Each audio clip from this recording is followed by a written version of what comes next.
Bluebell Hill in Kent, England, has long been a site of eerie occurrences and unexplained phenomena. The area is infamous for its ghost stories, particularly the tale of a phantom hitchhiker, a spectral figure said to haunt the road, appearing to drivers only to vanish without a trace.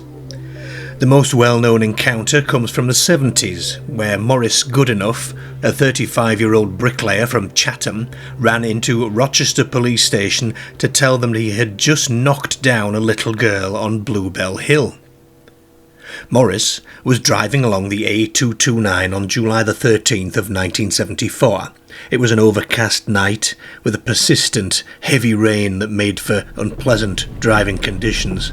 The dual carriageway was only very dimly lit, and the high tree line bordering the road only added to the overall sense of gloom and darkness.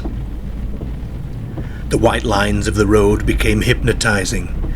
The glare of the headlights from the cars travelling towards him was intense and unrelenting, and shortly after midnight, Maurice turned on his high beams along a particularly dark section of road when all of a sudden he was confronted with the sight of a little girl, her white clothing glowing in the blazing headlights, inches away from her. Maurice braked hard, but it was too late. He struck the girl. He ran her down. The impact was real. He felt the thud resonate through the vehicle. Shaken, Maurice screeched to a halt and rushed out of the car, assuming the worst. There, lying on the road, was the girl. She looked about 10 years old almost, and had shoulder-length hair, and was dressed in a white, lacy blouse, a skirt, and ankle socks.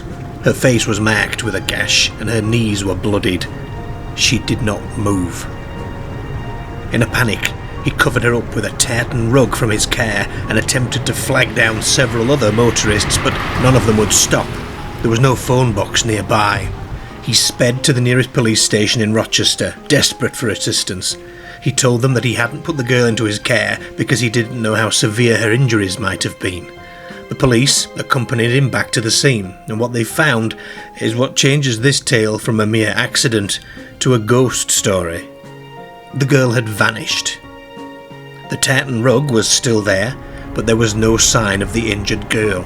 No blood, no evidence of an accident. Both sides of the steeply wooded hill were searched, but the heavy rain hampered progress somewhat. Tracker dogs were brought in to search, but nothing was found. There were no apparent tracks in the ground.